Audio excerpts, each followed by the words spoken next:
I don't introduce you. We have this little interview related with our work of archive of the Mediterranean culture of the contemporary. It's very important for us the experience of poetry, because it's the starting point of our work. Always is the poetry. And for this also it's very important for us to know your work and your experience about this. If you can describe in few words your research in poetry. I know it's an impossible question, this one. I don't know, I mean, it's kind of a self-awareness, kind of trying to find inner peace as well, because the conflict, I think, affected me from very young ages, but conflict, not only external conflict, but one can experience internal as well. So perhaps poetry is one of the way to find a peace, or to make yourself whole, or to try to understand yourself, to kind of an inner travel. I don't know. It's difficult to know. Yeah. Your experience is very related in particular historical situation, I think. And also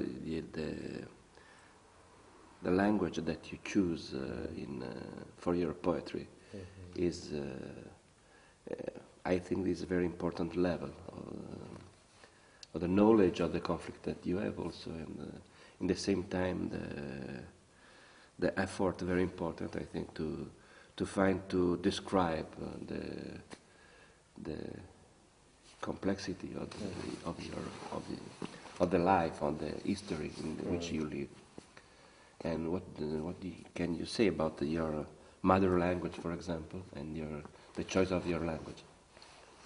You know, matter in fact, when this kind of things become a discourse, or become something that you make literary analysis and talk about, things change. In fact, it's quite natural phenomena. Everyone do that. In Cyprus, we have different dialects, different languages in history. Cyprus always be bilingual. I mean, from Phoenician time, early ancient times, always you find some tombstones, let's say, in ancient graveyards, one sentence Phoenician, other one ancient Greek, you see, and always mixed with different religious cultures, Semitic languages and ancient Greek languages in early periods. Then in medieval period, French language, Italian language, and Byzantine, Romeo's Greek languages. Then more contemporary period, English language. Before that, Turkish language, Turkish, Ottoman language, and Greek language. Then English language, as you know. So, I mean, one culture actually can internalize all these things. And if you couldn't create a proper nation state on the time of the history, when everyone created their national ideology, identity, language, flag, and everything, kind of a belated nationalism, and you never come to succeed to be part of Greek nation or part of Turkish nation or be a separate Cypriot nation. So your languages and linguistic policy remain very mixed, unrecognized, mixed, cosmopolitan. So I just use those elements because it was part of my real life, you know. Yeah, of course. But it looks, actually this is experience of all countries, but it's kind of a forgotten by nationalist ideology, forgotten phenomena. I think it's not very particular. I just remind people that this exists. And in the same time, I think there is a problem. I think that, for example, the language of Eliot in the multi-language approach of Eliot is a poetical choice, and for us it's a condition. Yes. And for this, I think that I say for us because I'm sure that is the condition of the Mediterranean poetry is the multi-language perspective. Yes. Is an opportunity, is a chance to have a poetical approach to the reality. But now I'm curious to know if you can say to continue with our impossible question, the condition to be a poet in Cyprus today. Today? Yes.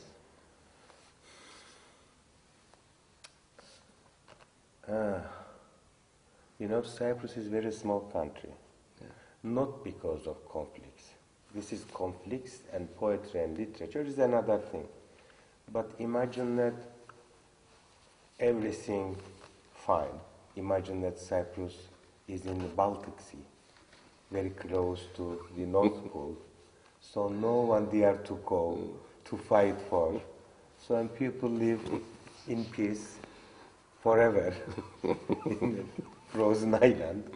It will be a problem because it's a very small country. You see, I mean, now the population, all Turkish, Greek, etc., I think around 1 million. And also the languages that we use is official languages and literary languages are Greek, Turkish, and English, which is related with Athens, Istanbul, and London. So sometimes I think that our situation is worse than Malta. Yeah. Because Malta has its own language. And they have to create it somehow, some literary establishment, produce some books or, you know, to keep their languages alive. But in Cyprus, my publishers are in Istanbul. If you want to be really a poet, writer, author, you have to go to Istanbul, Athens, or London. Depends on which language you write and which cultural heritage you basically get. So for this reason, Cyprus is kind of a country that you have to live in order to be poet. You can't live there, but you have to go somewhere else. You know, even in order to write to her, like James Joyce did for Ireland. You know, James Joyce, all his life wrote about Dublin and Ireland, perhaps, but he couldn't survive in Ireland to do so. I'm sorry, I shifted the subject from conflict to something else. No, because it's a common condition. This very often I have heard this history because many people say if you want to be a theater very important, you have to work in Rome, in Milan, and I think also in the same time we have a very precise mission to give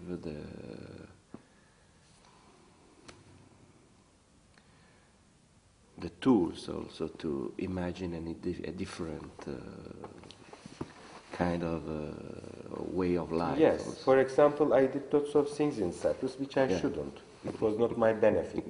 I mean, sometimes I said, oh God, I am such a self-destructive person that I waste my life. I'm still trying to We know very well. these projects in Cyprus, and I deal with all these horrible things, I mean, in the local, peripheral, all this no opportunity, and you can imagine that in a small places, peripheral places, which kind of dynamics happening, particularly in the world of art and literature.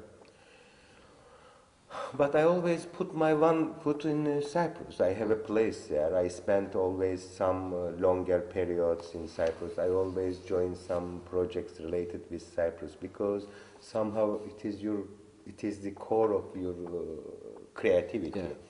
This is perhaps why you write poetry or why you choose as subject matters and get inspiration, you know, from those cultural dynamics. So it's create another kind of conflict, you see? This is another kind of conflict. Yes, is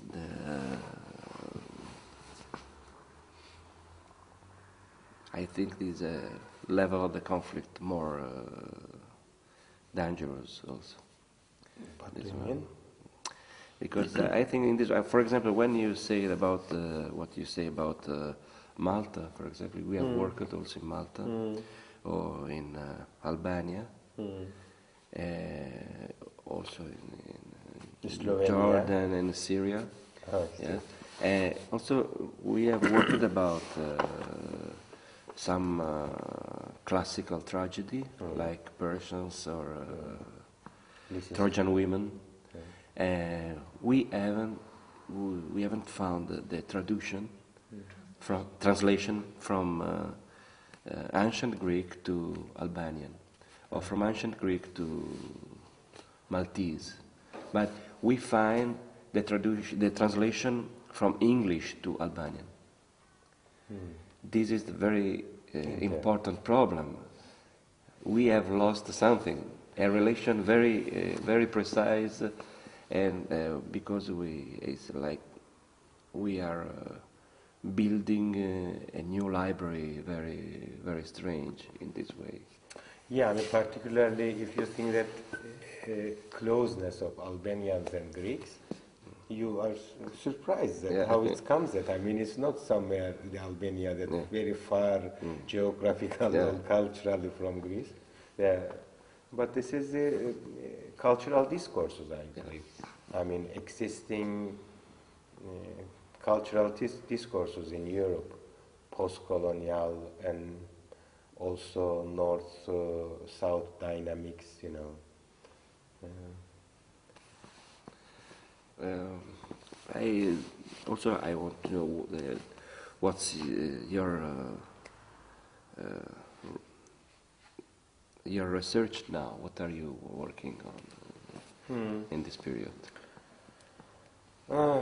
Actually, for a I'm while... sorry for this question. Okay, I mean, I can give different answers to that question. Because one hand, I can talk about the project that I may join or participate. On the other hand, I may talk about the books or main interest of mine recently, which is related with my writing, poetry, etc. directly. For a while, last 4 or 5 years, I'm reading Sappho and Rumi together, and I'm trying to find some common roots, and I publish books about it as well. Sappho, ancient Greek poet, and Celaleddin Rumi, Ottoman, pre-Ottoman actually, Sufi poet. So I mean how Sufi poetry, Rumi's poetry follow actually Sappho.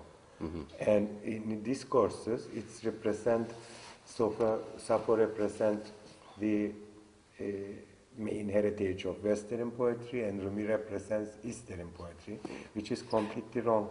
And this discourse didn't give a chance to examine their poetry together, which is very likely together, and also very interesting for me. They made a philosophy of love. And for poetry was a tool for them to express the philosophy of love. And no one made philosophy of love that much clear like these two, and use similar sources or go similar experiences, you know. So I'm trying to understand this, and sometimes some poems almost identical, subject matters, imaginary they use, you know. It excites me to see, and also to show lots of things about today's cultural ideologies and, as I said, discourses, which is completely wrong to understand to each other. They need to classify, as always, literatures in this or that country, which is wrong. So we look other countries or languages, poetry, through the glasses that it was offered by establishment to us, modernist and Eurocentric, you know, whatever you call, colonial, whatever. So Uh, but the problem is, it's there are very limited venues or places that you discuss these things or present these things. Even if you discover something new, subject matter to talk about, even sometimes you publish the book and people couldn't register because their mind so closed. Yeah. So when they read and they don't understand what you say, Yeah. you know. For me, it's very interesting. This, it's very important. Also, it's not only, I think, not only love, philosophy of love, also philosophy of beauty. Oh yeah. And this is Yeah. very interesting to overpass the idea of conflict, Oh, yeah. because you don't recognize the other, and also the beauty, the And beautiness of the other. Okay. Also, if you appreciate the beauty, you have to love the beauty. Yeah. And if you love the beauty, everything is forgivable. Yeah, I mean, you can yeah, forgive I'm sure. Helen from the Troy, Yeah. what she has done, and all the war disasters that she carried, because she appreciates the beauty, and she fall in love, But the beauty also give you to understand other people, to be more moderate, if you recognize some beauty, the power of the beautiness. And I remember that my memories about the text of Gorgia, Encomio, di Elena. Encomio of Elena. It's very interesting because a sophistic philosopher from Sicily, and not from another part of the world, in which says a similar approach. It's impossible for Elena to do in other way, because it's the beauty, the perspective of Elena, not the true. It's very interesting, I think, also. But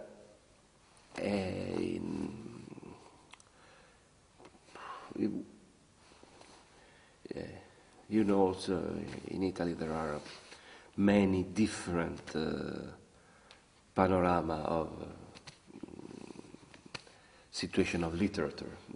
We have not a very homogeneous. I try to understand and learn more. Recently, I began to read more about Italian, contemporary Italian poetry, which I am not. I try to understand, particularly my generation. Around. It's not very simple. It's not very simple. I'm ignorant a little bit about this subject, particularly recent French poetry and Italian poetry, which I recently traveled lots of time to Italy and to France. My books came out both in French and Italian. So last few years I had lots of connection in France and Italy. So I try to understand and learn more, which I am not, my knowledge is not very good, No, and but, I will appreciate to learn more okay. about it. This is one of the exciting subjects for me. But also for you, the situation of literature in Cyprus now. Can you describe?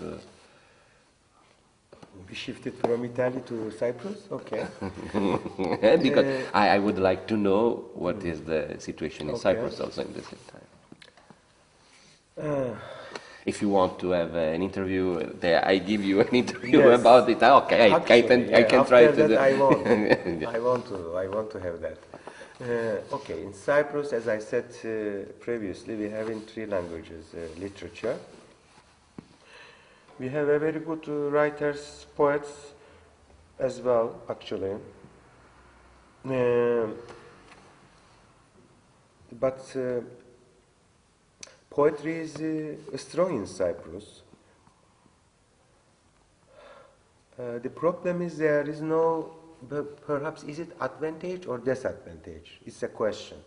There is no strong literary establishment. The literature is not canonized enough. It's kind of a minor literature, marginalized literature. Cypriots do not use their Cypriot dialect in literature. They use, for example, I use time to time some words or some frames, but rarely. Or I use the knowledge of Greek language, English language, or opportunities of being in between in different languages, but not writing in Cypriot dialect. There is no official alphabet of it, or literary systematization tradition. of the. It was oral poetry in folk culture. That's it. So this is one of the problem for the establishing process of Cypriot literature in general sense, and also in Turkish writing Cypriot literature and Greek writing Cypriot literature separately. But the canonization is not depends on to create a kind of a national Cypriot language. Also depends on publication industry. It's also economic. You need to have journals, to have critics, to have radio, television programs, or some other cultural institution like Astragali Teatro, which is interested in poetry or stage poetry or collaborate with poets or writers. So you can find a space to survive or to renew yourself, These things are not exist much in Cyprus. You can't, no publishing house come and offer you contract to publish your book. There are some publishers. The best publishers are in English languages. Actually, the English languages publishing houses, one of them is Muflon, is owned by Armenian Cypriot. Another one is Rimel, owned by a Palestinian Cypriot. Turkish and Greek Cypriots also have some Greek and Turkish publishing houses, which is related with bookshops. Bookshops as playing a kind of a role as if they are cultural centers. People go there to talk, usually gossiping to each other. Yeah, of course. In a small place, and sometimes publish books. But if you publish your book yourself, self-publication, you go to sell to municipalities or Ministry of Culture and Education, and these officials are not in the position to judge who are writer, poet, and who are not. So they have to buy, and because they know each other, the journals or televisions will find themselves in a position to make interview or make publicity on this or those books. So there is no selection process. Whose works are really good or not? So perhaps audience decided this. One of the things, Cypriot audience, which book they demand or not. Another, if you get a better review in Istanbul or Athens or London, this is another thing. So kind of an amateur, non-established, little bit minor institution. This is a problematic, but also it gives you advantages, some advantage, I will tell you, because you can challenge the discourses. Because if I was born in Istanbul and grew up completely in Istanbul, also parts of me, my father's side related with Istanbul, and I lived lots of years. I first published my poems, books in Istanbul. I won prize in Istanbul. So actually, in a way, professional, I am product of Istanbul. But my background from Cyprus, so I found lots of challenge ideas. So I couldn't see that any strong establishment could stop me to saying this or to writing in this way or that way, which I was wrong, because they are very strong establishment in Turkey, but because of my habit from Cyprus, because everything is possible, there is no strong canonization. For example, female writers, poets, are quite strong in Cyprus compared with Greece and Turkey. Since there is no strong literary establishment, hierarchy also not very strong, and male power, they didn't place themselves strongly and establish themselves as male ideology strongly. They can't stop women, eliminate them, or it's very difficult for women to take a stage and be seen. both Turkish side of Cyprus and Greek side. So you may appreciate this or understand this as kind of advantage of this kind not very well established cultural literary atmosphere. Okay.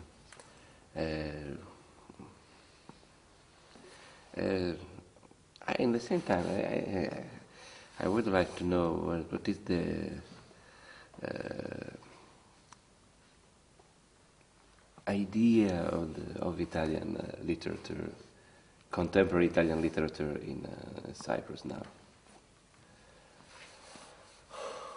Today, no, anything, I don't know. Umberto Eco. Right? Yeah, well, like always. I don't know, I mean, what we know in actually. Isn't it very bad that we don't know each other much? That's why I feel myself so ignorant about contemporary French and Italian poetry. Also, you may say that nothing's happened in France, you know. I met lots of French poets, even very well-established poets from my generation. They made interviews with me in Paris, and they published reviews in the magazines, in internet magazines. Poésie Boa, for example. Jean-Yves Masson's, which is known one of the important critic and poet for our generation, and some other poets. But actually poetry is not in the agenda in French language poetry. And people do not discuss about it, don't write about it. And people even ashamed to say that they are poet or they write poet, because they people around in the cultural skin, if you say you are a poet, they see you as a lunatic. You are a lunatic. What's wrong with you that you are writing poetry? And why don't you write? I mean, no one demands, publishing houses demands small novel. Yeah. Not even big novel. I mean, even novels, size, formats, and the subject matter also must be a little bit authentic, exotic, love affairs, some tricks in it, you know. So Italian poetry, I think, is better than French poetry, as far as I know. At least you have, it's not something very shameful to be a poet in Italy at the moment. Not? Or is South and North different? No. So I think that we have more writer of poems than reader of poems. But this is the case everywhere. Yeah, okay. This is the first problem. The second, for this, sometimes we participate in some exhibition with many poetry. I suggest always the organization to say, okay, for every poet that come, one book of poetry to buy, to participate together, to have an exchange. This is the situation, I think, very normal. But in the same time, I think that there is a very important sense of a chance now of poetry. Why is that? Because I think that I think it's necessary poetry today. But you can satisfy yourself through translation, which is what's happening in France. Because when people say that poetry is nothing, no one interested in poetry, I am surprised how many people come my reading days and buy my poems. They buy my poems, they come my reading days, but I am an exotic, oriental, strange, Mediterranean elements. So French poets themselves not there to write or go to reading days, but French audience satisfy themselves through translation from exotic countries, you know. But but I don't know. When you say about the institutionalization, the establishing of literature, I think that is a very interesting problem. I am a sociologist. For this, I have this problem in my perspective always. I know this. But, for example, in France, at the beginning of last century, Jacques Copeau has worked in a very important way to build a new repertoire Yes, yes. of theatrical play, because he says we are losing our tradition, because all the theatrical company played only Molière, Racine, or Shakespeare, but not the contemporary Italian. not French. not French. And when appear this problem, like you say, what is the role of the poet? What is the role of the institutionalization of poetry? Perhaps there is the space to give a new perspective. I think that it's very important. For example, now we are speaking in English. But in the same time, it's necessary the poetry to confirm the multi-languages perspective of life. And for this, I think that poetry can work a very important role in this. And in the same time, the practice of translation is another authentic, poetic practice. And for this, we can find a very interesting way. I think also to use the internet in like a multi-language platform to work together. You're right, because I recently began to discover some poets from different languages and countries which I was ignorant, I didn't show interest, I know nothing, whatever, or I didn't come across. And internet and meetings, multilingual meeting, which translations also happened, helps me. For example, you get invitation here, and I just came from Cognac here, and I met some other European people in European festival, in European Literature Festival in Cognac. So you get and you ask them their poems, and they send you by email. It's easy. Yeah. So, and you read original language and translated language that you may know, French or English, whatever, Italian. And also you can Google, you can go his or her website, you can learn more. So, and you get a curiosity. So now I began to learn more things about Baltic literature, Scandinavian literature, which I didn't know much. I traveled to...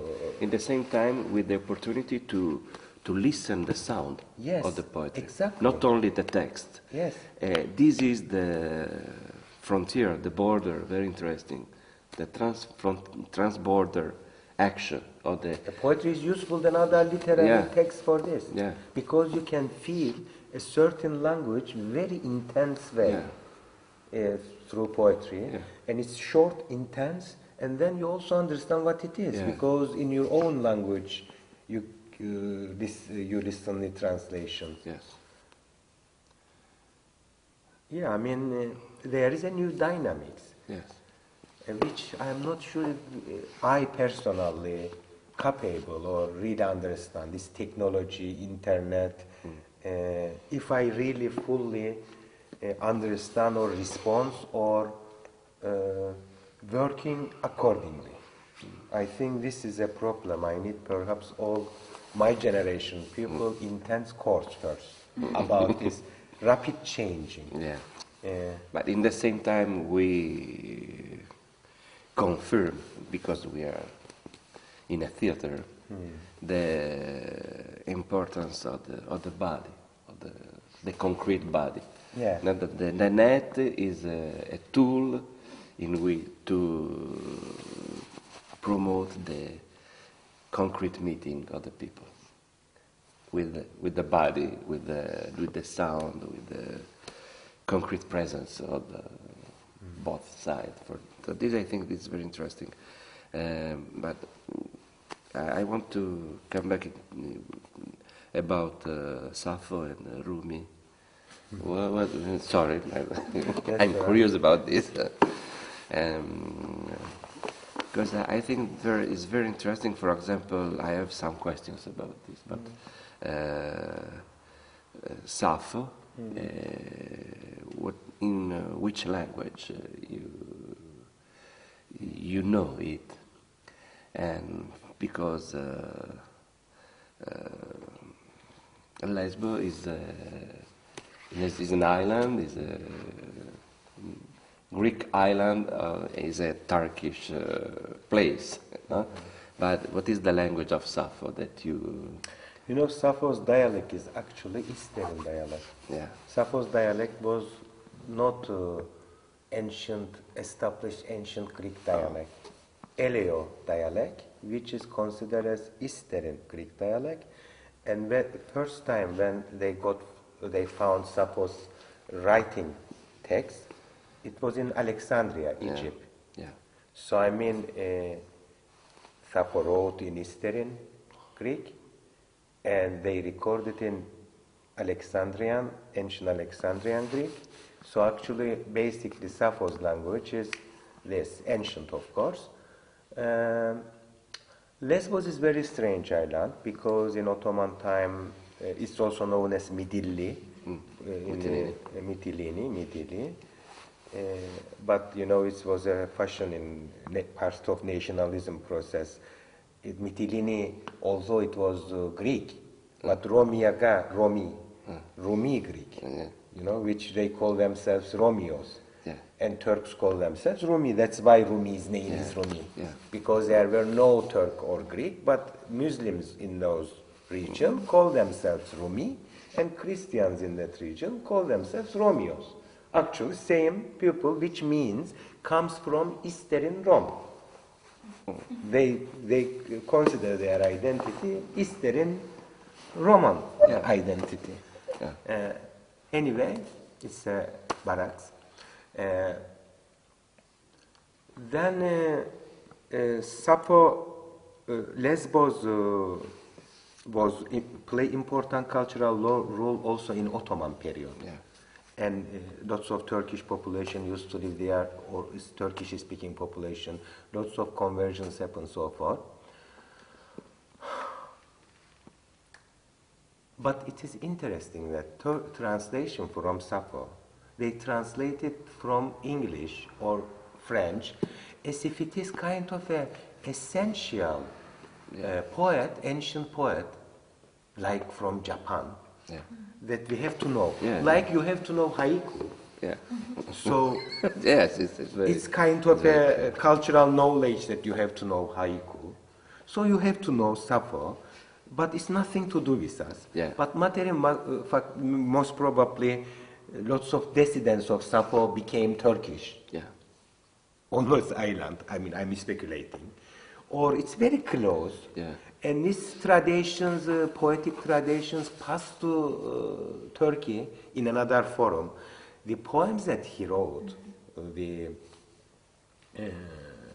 style, the vocality, it's almost similar with Divan Aruz poetry, which is related with Persian, Ottoman and Persian poetry.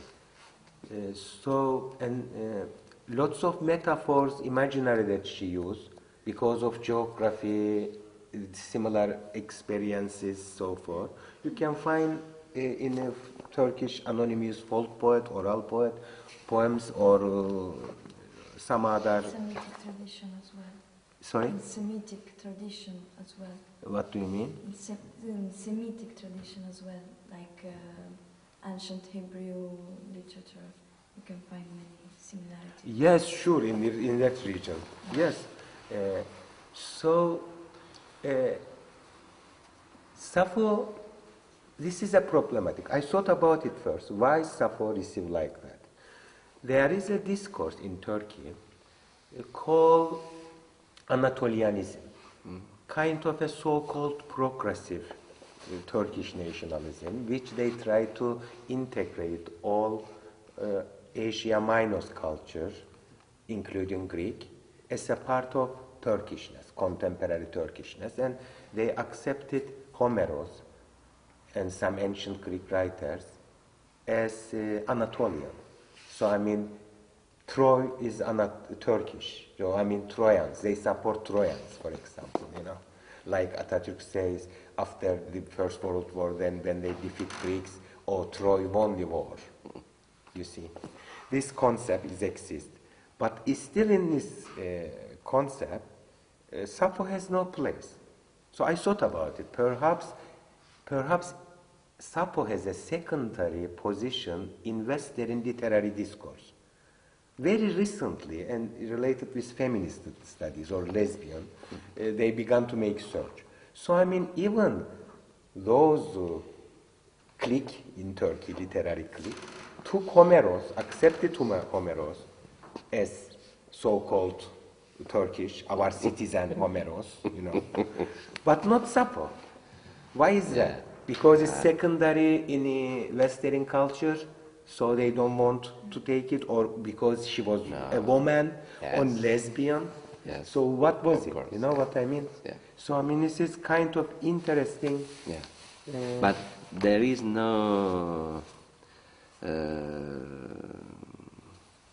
effort to translate from the original language. There is full translation Yeah. of Sappho into Turkish from ancient Greek, full, by a Greek from Istanbul. Modern translation. Yes. Contemporary. There are lots of translations, but one of those translations was made by a Greek from Istanbul and include all translations. There are some other kind of translation from English language, compare with Greek or directly from English. I try to read in three languages, both Greek compare with Turkish or English. There are lots of study and sources in English that you can even find in Greek languages. Recent studies on Sappho. Okay. The translation is one of the Main things, yes. yeah. Yes. Nowadays, One of the most important matters for the existence of poetry also. yes. I think there are lots of Italian, for example, Sappho spent sometimes in Sicily. She escaped and lived in Sicily for a while. I don't know if there are any Italian translations or any things. From the original. The original text. Yes. There is big If you want, we critical can give you translation. some news about Really? about this. Okay, but you I want to do. I want to do. It's important. This It's also this I will subject be is very grateful. She important. was translated in the Roman age, of course. Yes, by- sure. Yes, It- that's it, how uh, it is it survived. continued to be Yes, translated if in Italians didn't centuries. translate her, she wouldn't survive. She wouldn't be a part of the literary That's why. discourse in West because Anche Catullo poi viene ripreso, Certo, Catullo certo, viene- certo. Yes, Catullo this is the way. So- himself has been translated so again. So exactly. So translation was very important since ancient times, not Yeah. today. Yes. Roberto, sorry for this series of questions, but No, that's okay. I mean, we are thirsty. we are. I mean, I also learn from you. I mean, I love to know more about, and also how they receive Rumi in this country. Do they receive just a Muslim Oriental poet or something? They realize that it's actually his name, even his name is Rom, you know? His name is Rom, so something that they have a connection with as Italian, I mean. Yeah. I would like to ask you something more about Cypriot language, and in particular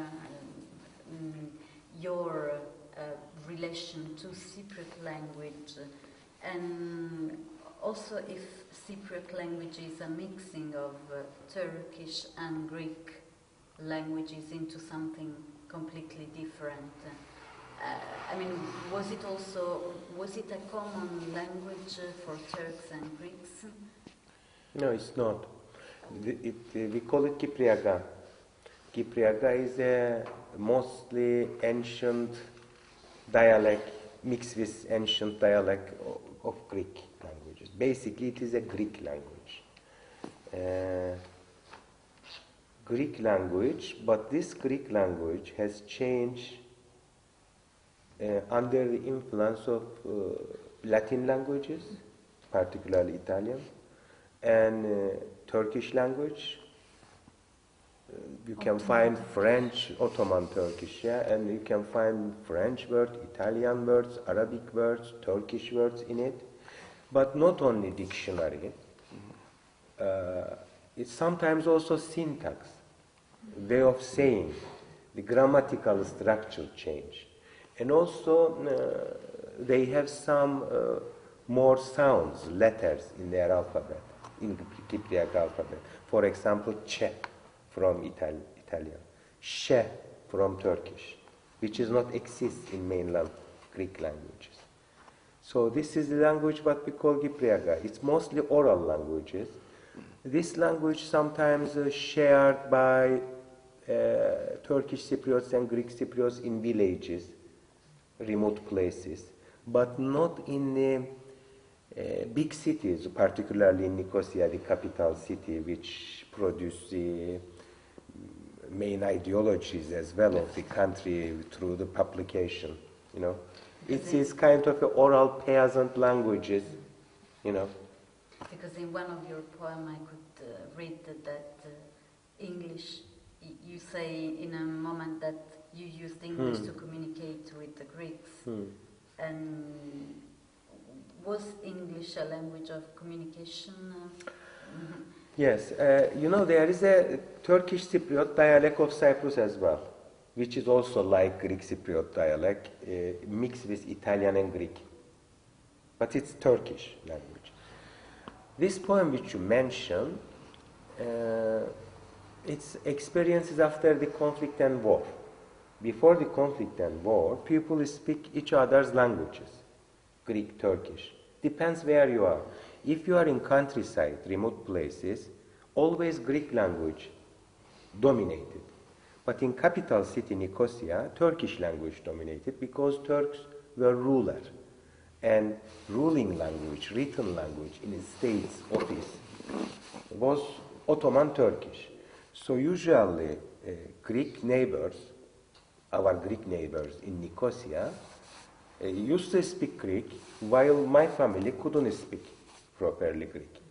But when we go to villages, all Turkish Cypriots speak Greek, while Greek Cypriot villagers couldn't speak Turkish. You know? So it depends, but they exchange their languages.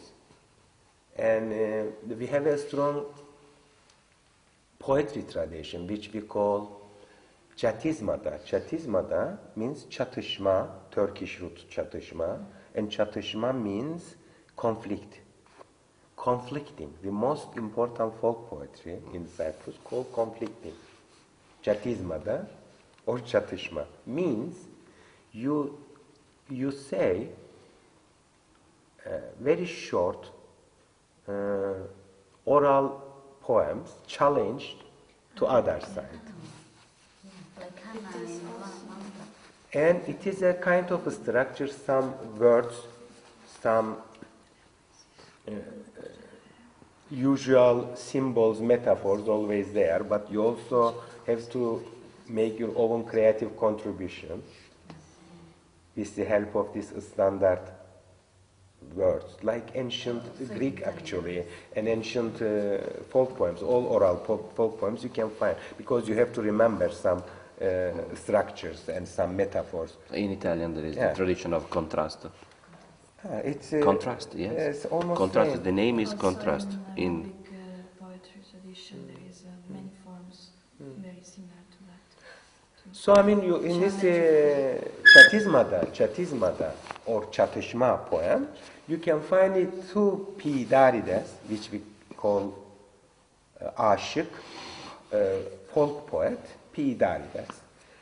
One Turkish Cypriot, one Greek Cypriot, for example. Suddenly they made çatizmada in Turkish, other one reply in Greek, or they made mixed çatizmada in one poetic four sentences poetic form.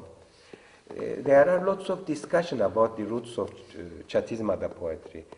You can find very strong argument to relate these poems, ancient Greek, ancient Turkish, and Anatolian, Azerbaijanian, all Turkic-speaking countries' poetry. You can find very strong arguments. While at the same time, you can also find very strong arguments to relate these poems to Homeric period, ancient Greek period. You see, it's quite mixed tradition. And sometimes they use Italian words as well in the Çatizmada poetry because they have to make some rhymes. So rhymes which all verses Greek, so final verses, sometimes Turkish or Italian, because they found a word to create it rhymes. You see? So Is it only oral tradition? oral tradition. There's no Well, written text. of course they publish lots of. I also made a collection, made a study on those poems and P. Darides tradition, some other mixed languages tradition. When I interested in, I began to translate some Italians, French, Hebrew, or Phoenician, or mixed language because no one did it. We didn't have a published translation tradition, so I did it for myself to learn. Then I published them as an anthology study for them, and I work actually on my PhD that subject. In Turkish alphabet. You published Yes, in Turkish yes, but some alphabet. of them translated into English. I published some of them together with Greek and Turkish alphabet. Comparison. Yes. It's very interesting. Okay. I would like to a couple of matters Couple. mentioned. It's funny and also significant that Cyprus has these languages which are the main lingua francas of the Mediterranean, both historically and geographically extended, very extended.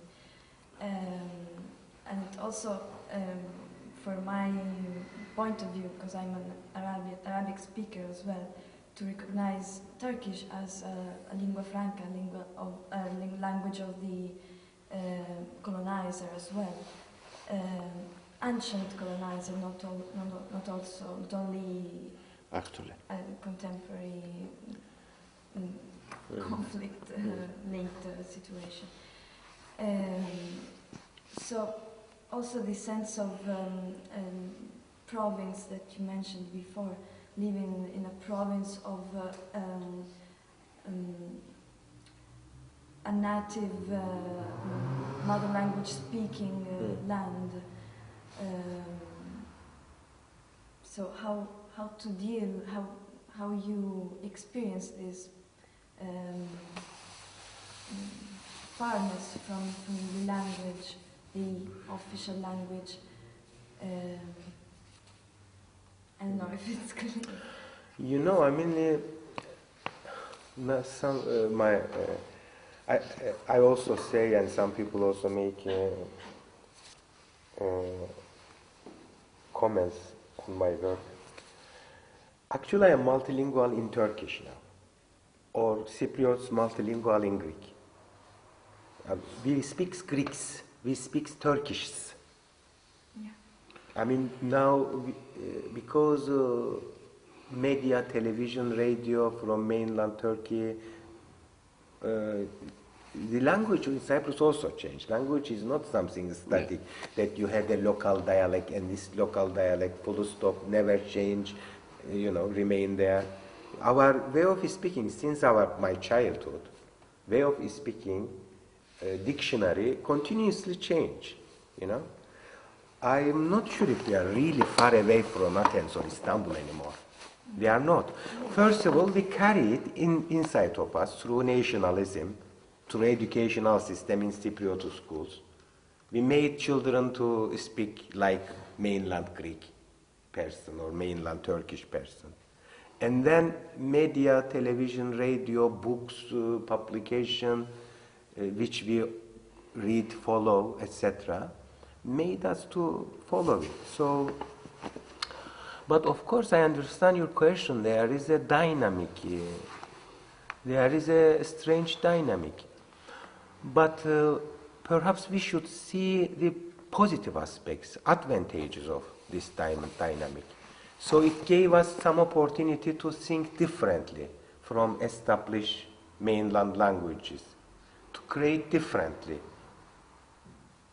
Because we don't know only mainland's official language, but we are plus. You understand that? You marginalize, yes, but at the same time you became someone plus. Yes, you know everything about Istanbul Turkish language literature, plus you know something else which they don't know. Yes, of course. That's why you can also have many things in common with people coming from very far places which are not related to Turkey, for instance. Yes. Also, for example, I sought to make this research with Sapo, and we are talking about. Perhaps if I was born and grow up completely in Istanbul and be a part of only Turkish establishment, I wouldn't think about it. I couldn't. Or I didn't have any opportunity to compare as in knowledge level. You see, I mean, I think, yes, being in margin, in betweenness is a big problem. And you have to deal with these things, because in the era of nationalism, everything must be homogeneous, belong to either this or that nationhood, you know. It's difficult. But also it gave us some advantage. So, rather than to look positive aspects of it, perhaps. Well, the other thing I would like to ask is, you mentioned before this Palestinian publisher in Cyprus. So, you know, few things about Arabic migration or in Cyprus, also for a temporary period. So, I would like to know more about that. We have a strong Arabic influence in Cyprus, of course. Actually, it's very strange that Cyprus's closest neighbors are Arab countries, but the colonial imagination of Cypriots, they imagine themselves a neighboring country of Holland. Yeah. I mean, not in Italy, Holland. Yeah. I mean, Italy is for them is southern. They imagine themselves in British Channel. Yeah. I mean, all like in Malta. When I worked in Malta, it was very, very hot, but all the shop close at 5 o'clock. Continues the time until 5 o'clock. But our Mediterranean tradition, the shop in summer open at 5 o'clock because it's too hot. But the daily life is like in London, from 10 in the morning a.m. until 5 p.m. I think Cypriots are worse, because Cypriots made their siestas like Italian, but still they think that they live in British Channel. You know, their imagination, because the structure of the country happened built like that. So they don't aware very much about Arabic influence, or they cover up it. You know, for example, lots of Arab origin people, who created very first Ottoman Turkish poetry, were Arab origin. Muslim population in the island, Arabs or African origin, identify themselves with Turks, and they became part of Turkish Cypriot community. So a new Ottoman vision of Muslims. After Ottomans, these things happen. Yes, actually. I know, but it's like a new belonging. Yes, because our constitution, new production, new construction of identity. In post-colonial constitution, Republic of Cyprus in 1960, based on two communities. You have to belong either this or that community. Yeah. If you marry it with someone from other community, you have to either change your religion or you shouldn't marry it. You know, I mean, this is horrible, discriminative institution. They made this institution just made Cypriots to belong either Greek community or Turkish community. Or so from this way they link to Turkey and Greece. So it's But the was policies impossible of, to be atheist or not belonging to any cult. Well, you can't use vote. You can't. Which all juridical system, courts, belong either that community or this community, or the parliaments, two community parliaments. So Armenians and Italian origin Latins is accepted as a part of Greek community, and blacks, Arabs, Palestinian, whatever, accepted as a part of Even if they are Turkish. Christian. No, if they are Muslim. So if there are Muslim is Christian Arabs exactly. are Greek, not Maronites. For instance. Yes, yeah. yes, Maronites. For example, but in the court, we had three representative, Maronite, Italian, and Armenian. So always they have a place in the parliament as well, because they accepted minorities. I'm talking about Strange, because 1960s. They speak Arabic in very often. So they are The from Maronites Arabic. do not, unfortunately, speak anymore Arabic. They lost their language in Cyprus. They speak strong Cypriaga, Cypriotish Greek So language. very nationalist. And not nationalist, but at the moment you see there is an Arab community in Greek side of Cyprus, particularly from Lebanon and Palestine and Syria. There is a church as well, and Maronite community in Turkish side. They have their separate Archbishop Maronite church in the Turkish side, which not really controlled by Lebanon. Now they have separate mosques as well, Arab mosques in Greek side, yes, which Turks didn't go those mosques, Turks don't go Arab mosques. No, I didn't know that. Yeah, they don't prefer it. So, I don't know if they. and in the Turkish side, there are also Arab mosques and Turkish. There is Arab community in Turkish side from Turkey, so they are called Turks, but they speak from Antioch region. Yes. Antioch region, Arabic speaking people. Actually, they are Turkish citizens. They are Turkish citizens, but in between them they speak Arabic language. So we call them Turks. Ex-Syrian dominion. Yes, French and Syrian dominion, so Antioch region is mixed. Yes. There you can find. Also in Turkey, they still speak Arabic. Of course, yeah. Old people. They have their. Now things change. They have their rights for television, radio access. They have schools and. So, interesting story. Which is. But Cypriots do not mention. Okay, it's partly they cover up this Arabic tradition and Arab roots because partly Orientalism, anti-Islam phenomena, anti-Oriental, Eurocentric ideology. But they didn't cover up only this. They also cover up French and Italian traditions, Catholic traditions.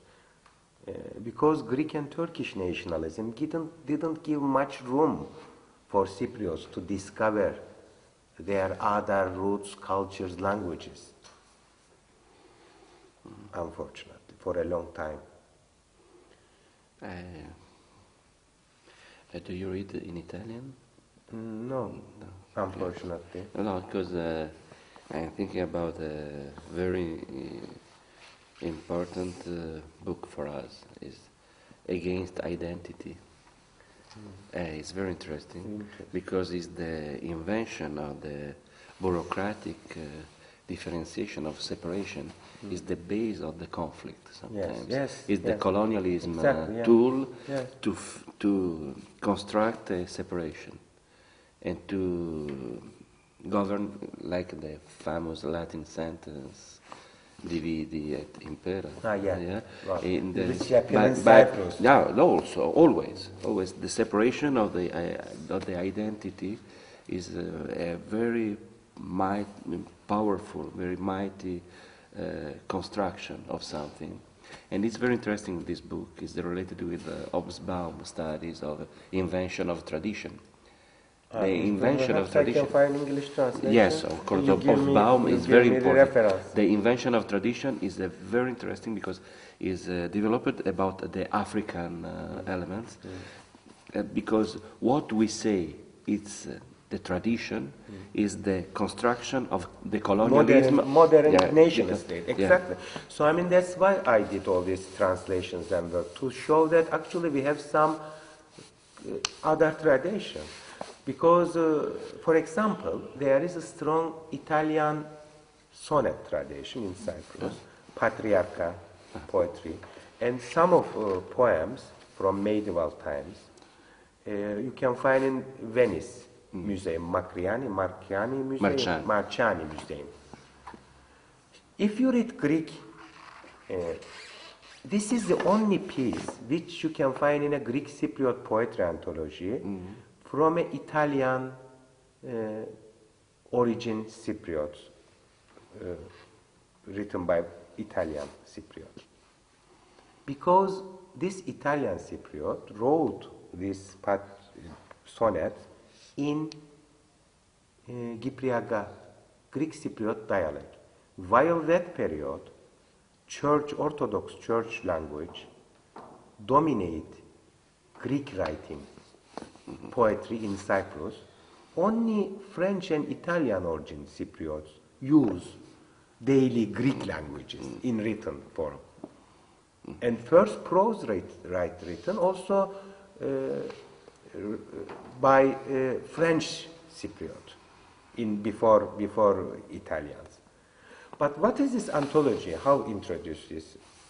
These sonnets, Cypriot erotic love sonnets, title, written by either an Italian who lived in Cyprus, an Italian who lived in Cyprus, or a Cypriot, meaning Greek, who lived in Italy.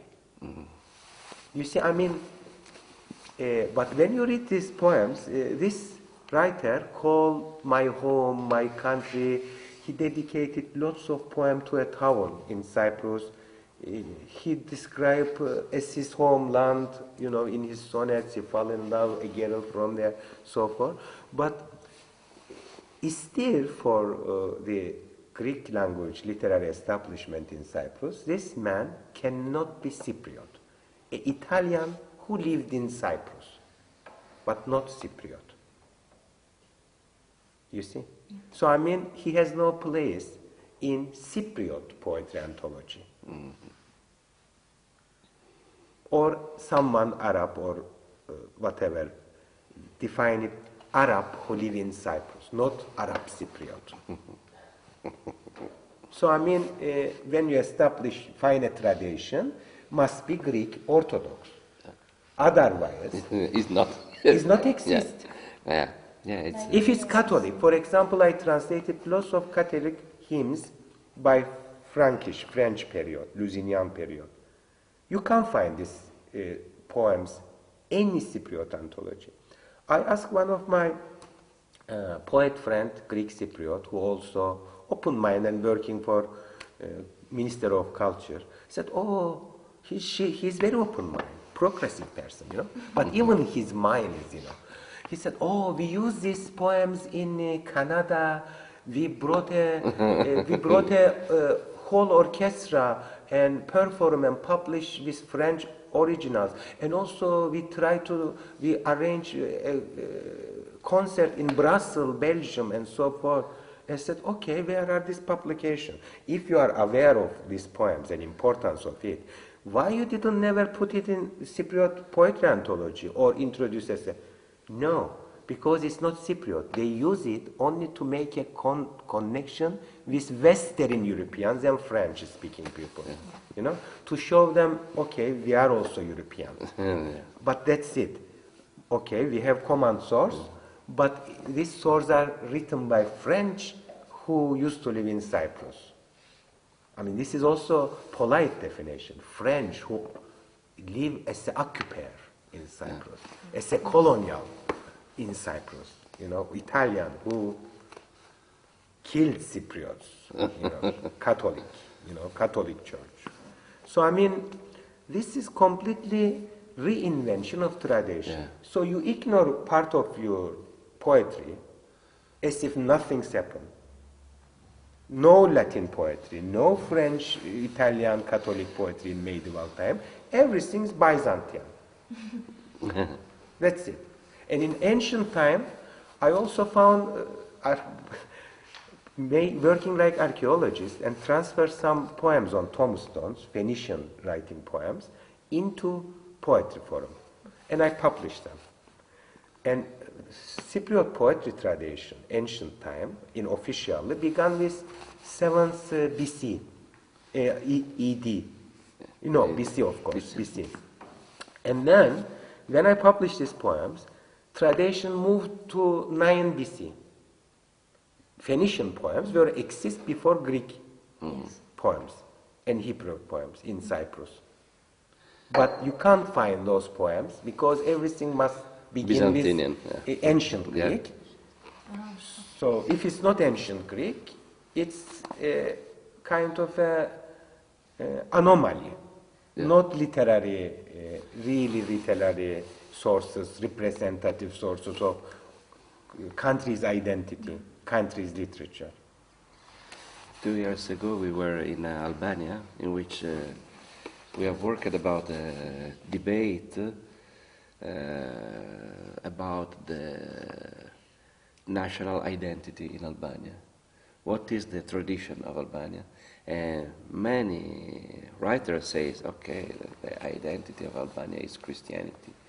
And you say, but 5 centuries is not enough to constitute a part of identity.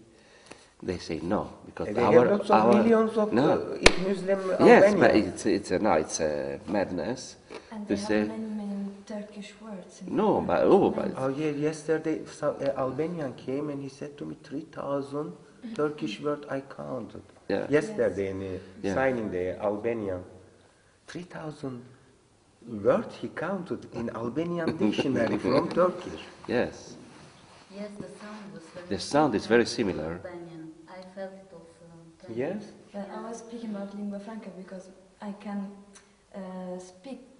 I can find some common words with my Arabic language and Albanian, which are Ottoman words, which are Turkish words. So we can understand each other Really? through I didn't know. Turkish To language. read It was Turkish very words. strange. Interesting. But it's very strange, this restyling of identity. Particularly for Albanians, Yeah, it's very yeah, of course. problematic. Yeah, but because whole this is- Kosovo region Yeah. and Macedonian region, particularly This is Albania. but this is the problem of Kosovo, or the constitution of a nation of Kosovo, that use the flag of Albania, the eagle with the 2 heads, because they say we are Albanian, we are related with the Germans, and the foundation of the Christianity is related with us, because we are the defender of Christianity against the Islam occupation. It's a madness. We have worked also in Epirus, in Ioannina, and you stay there, and it's very clear that you stay with many cultures together. But if you say Epirus is the border of the Christianity, we have saved all the Western world. It's impossible to say this. It's impossible to don't see the complexity of the culture always, because if United States says we are American, it's unbelievable. You know, I mean, this Eurocentric ideology and anti-Islam sentiment made lots of countries like Albania to prove that they have nothing to do with Islam's or East, you know. They have to prove that they are purely Western European and they deserve better treatment, better image, to be member of European Union. Otherwise, they have to be outsider. You know, this is kind of the problem of Eurocentrism. I mean, they talk about multiculturalism today, but actually it's not multiculturalism. No. It's about One cultural. one culture, and that one culture, I mean, I don't know if they mean Protestants, Catholics, and Orthodox. You know, they don't include even Orthodox. Yeah. You know, in Western culture. This is one of the problems in Greek poetry, for example. You don't find lots of references in contemporary Greek poetry to Byzantine Orthodox tradition, but all ancient Greek. This is what Eurocentric Western discourses expect from Greeks, to prove that they are, you know, ancient Greek, but not Eastern Orthodox. This is a general ideological problem that we can see the influences. Also, the contrary happens very often. So, Islamic majority countries expel every Christian trace from that, like all Arabic countries. They don't recognize Egypt, for example. Their Christian history as well. Egypt or Syria, and also Palestine. This is Occidentalist reaction. I mean, you know, Orientalist and Occidentalist reaction. If it is there's two conflicting civilization that they are in crash, which is not true. Yeah. Okay. Yes, it's clear. Yeah. Okay. We can talk forever. We can continue for many hours to speak about this. Oh my God. But we can. Is it finished? Yeah. Another time, I invite you to Cyprus, near seaside. Yeah, we want. While we swim, we talk. Yeah. We have recorded this. Yes. We have the proof now. Of course, you keep recording. You will not swim, you will not eat.